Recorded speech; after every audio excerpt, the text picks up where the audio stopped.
First story. My ex-wife's mockery and lies pushed my son to run away. Now I'm exposing her hidden crimes to protect him. Strap in because this story is one for the books. My husband, whom I'll call James, has a son with his ex-wife Lisa. After their divorce, Lisa married a man named David. For simplicity's sake, I'll refer to James's son as Alex. When Alex turned 15, he told us he wanted to move in with James and me. Now Lisa isn't just your typical difficult ex. She takes being controlling and dramatic to a whole new level. She's the benchmark against which all other Lisas are measured. Naturally, when Lisa found out Alex wanted to live with us, it didn't go over well. What followed were numerous tense meetings, failed attempts at mediation, and ultimately, a court battle. The judge did grant James more custody, but Alex's wish to live with us full-time was denied. It was frustrating because in our country, children are typically allowed to decide which parent they want to live with. But the judge's reasoning? It wasn't about Alex's best interests. It was about Lisa. The judge didn't want to deal with her.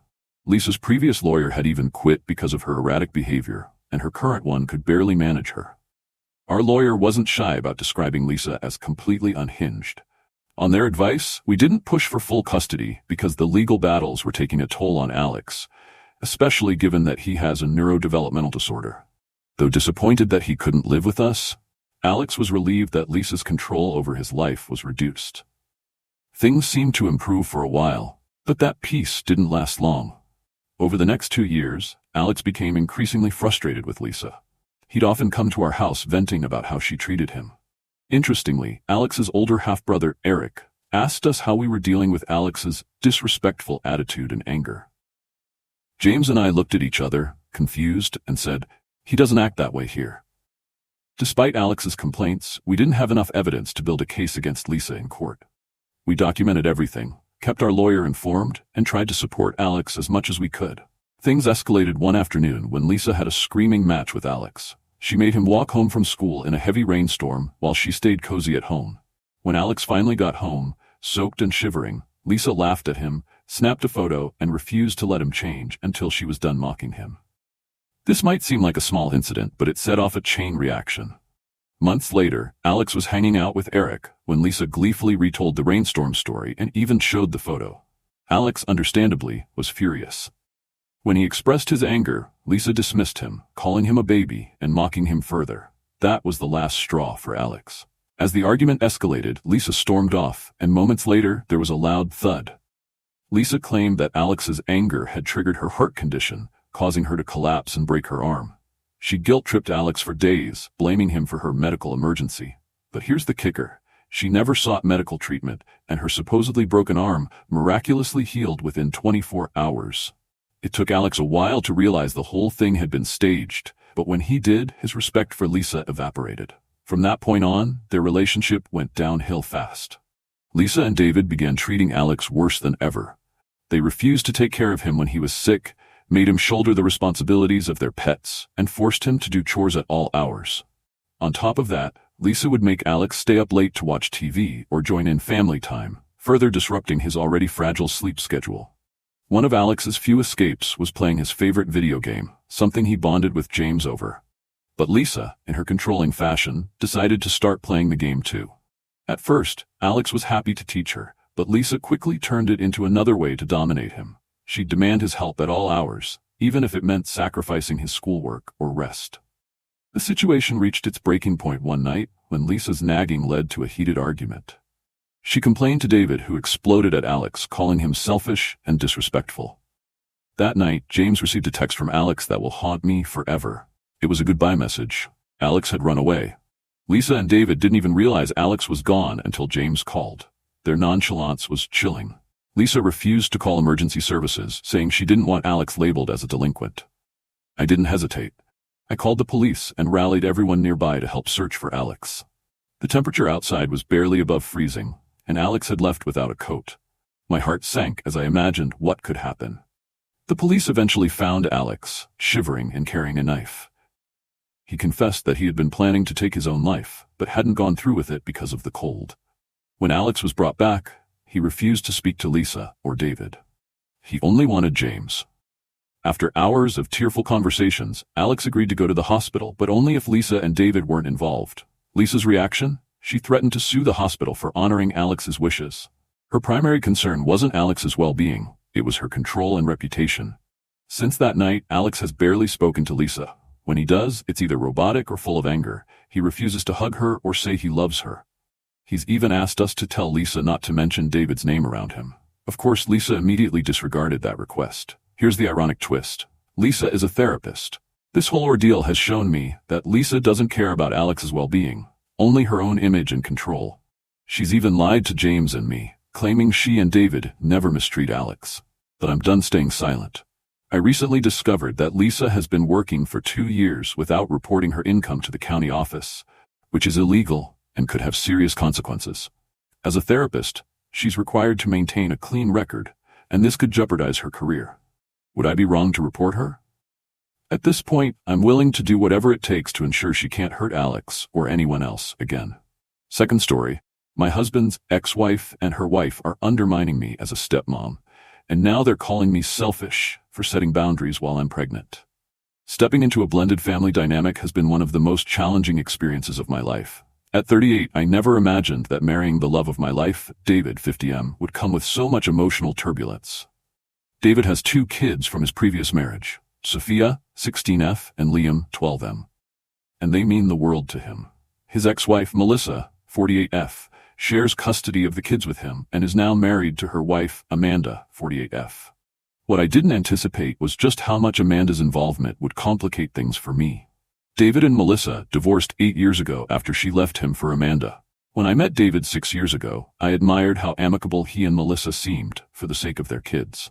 I wanted to respect that dynamic, so from the start, I made every effort to be polite and cooperative. I knew my role wasn't to replace Melissa, but to support David and build a positive relationship with Sophia and Liam. But Amanda, Melissa's wife, seemed determined to make my life as difficult as possible. She's not just involved in co-parenting, she's practically leading it. At first, I brushed off her comments, thinking she just had a strong personality. But over time, her behavior became impossible to ignore. Amanda has a way of wrapping insults in a smile. She'll say things like, "Oh, you made it today. That's rare." Or, "Parenting these kids isn't something you can just wing, you know." She's even suggested that I don't belong in decisions about Sophia and Liam's lives, saying, "If you're unsure, you can always come to me. I've been doing this longer." It's as if she's constantly reminding me that I'm an outsider, an accessory in the family, rather than a contributing member. What's worse is how her comments trickle down to the kids. Sophia once told me, "Stepmom says you don't really understand kids because you don't have any of your own." Liam added, "Mom and Amanda think you're only here to help Dad because he can't handle it alone." Hearing these things from the kids was devastating. I've done everything in my power to make them feel loved and supported. I've respected their boundaries, never pushed too hard, and tried to be there without overstepping. But it feels like Amanda is determined to undo any progress I make. I've reached my breaking point. For my own peace of mind, I've decided to limit my interactions with Amanda entirely. I'll communicate with Melissa when necessary, but I refuse to subject myself to Amanda's toxic remarks anymore. This decision hasn't gone over well. Melissa and Amanda are now accusing me of being difficult and uncooperative. They claim Amanda's involvement is crucial for the kids and suggest that my refusal to coordinate with her is selfish. But here's the thing. I'm not refusing to co-parent. I'm refusing to be disrespected. I won't let Amanda undermine my role in Sophia and Liam's lives any longer. David is fully supportive of my decision. He's seen firsthand how Amanda's comments affect me and agrees that protecting my emotional well-being is just as important as navigating this complicated family dynamic. As if that weren't enough, I recently found out I'm pregnant. This should be a joyous time for us, but instead, it's been overshadowed by the constant tension. Melissa seems to have made it her mission to escalate every minor issue. She nitpicks our custodial time, bombards David with accusatory messages in their parenting app, and even tries to guilt him into changing plans last minute. Every interaction feels like a battle, and it's exhausting. I'm torn. I know Sophia and Liam deserve a peaceful environment, but how can I create that when Amanda and Melissa are constantly stirring the pot? Am I wrong for setting this boundary? By refusing to engage with Amanda, am I somehow failing the kids? I can't help but wonder if I'm letting my frustration get in the way of what's best for them. For now, all I can do is focus on protecting my mental health and nurturing the new life growing inside me. But the question still lingers. Am I doing the right thing, or am I making things harder for everyone involved? Third story. My sister mocked her hardworking husband in front of the family, so I called her out. Now everyone's mad at me. It all started at a family dinner last week, but honestly, this issue has been brewing for years. My sister, Lauren, 30F, has been married to Ryan, 32M, for 5 years now. They also have a sweet little boy, Ethan, who just turned 3. From the outside, they look like the picture-perfect family. Ryan is one of the kindest and most hardworking people I've ever met. He's the type of guy who puts everyone else first, and it's clear that he loves Lauren and Ethan deeply. Ryan works long hours at a demanding job, yet somehow he manages to come home and take care of the household. He cleans, he cooks, he does laundry, and he spends as much time as he can with Ethan. Honestly, I have no idea how he does it all without collapsing. It's obvious he's carrying the entire weight of their family, and I've always admired his dedication. But here's the problem. Lauren doesn't seem to appreciate any of it. She doesn't work, doesn't help around the house, and barely takes care of their son. Most days she's sprawled out on the couch, scrolling through her phone or binge-watching TV. It's not just that she doesn't pull her weight, she actively tears Ryan down, and it's infuriating to watch. Whenever we're at family gatherings, Lauren has this awful habit of making fun of Ryan in front of everyone. She'll roll her eyes and say things like, "Oh, Ryan's such a neat freak. He can't even sit still for 5 minutes without picking something up." Or, "Ryan's so uptight, he probably irons his socks." She says it like it's a harmless joke, but it's not. I've seen the way Ryan's face falls when she says these things, even though he tries to laugh it off. It's heartbreaking, because you can tell he's miserable. I think the only reason he stays is because of Ethan. Ryan strikes me as the kind of guy who would never abandon his family, no matter how much he's struggling.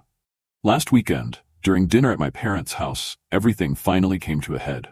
We had all finished eating, and as usual, Ryan got up to start clearing the table. Lauren made one of her typical snide comments, something along the lines of, "Oh, there he goes again. Can't even enjoy dinner without jumping up to clean." Everyone at the table chuckled awkwardly like they always do, but this time, I couldn't hold back. Before I even realized what I was saying, the words just came pouring out. I told Lauren, right there in front of everyone, that she didn't deserve Ryan. I said she treats him like a servant, while he does everything for her and Ethan, and that her constant belittling of him was cruel and unfair. I told her she should be ashamed of herself for contributing so little to their family, and for mocking the man who's holding everything together. The room went silent. Dead silent. Lauren's face turned bright red, and for a second I thought she might cry. Instead, she stood up and started screaming at me. She called me jealous, bitter, and pathetic, throwing in the fact that I'm single and wouldn't understand what it takes to make a marriage work. Then she stormed out, slamming the door behind her. My mom immediately turned on me, accusing me of airing dirty laundry and causing unnecessary drama. She said I had humiliated Lauren in front of the entire family and demanded I apologize. My dad stayed quiet, clearly uncomfortable, and my younger brother Daniel later pulled me aside to say he agreed with me but thought I could have handled it more privately. Now, Lauren isn't speaking to me. My mom is pressuring me to apologize, and the whole situation feels like a complete mess. But I can't bring myself to feel sorry for what I said. Ryan has put up with so much disrespect, and I couldn't sit there silently while she tore him down again. Was I harsh? Maybe. Could I have chosen a better moment? Probably. But someone needed to stand up for Ryan, and if that makes me the villain, so be it. So, am I the one in the wrong here? Or was I right to call out my sister, even if it was in front of everyone?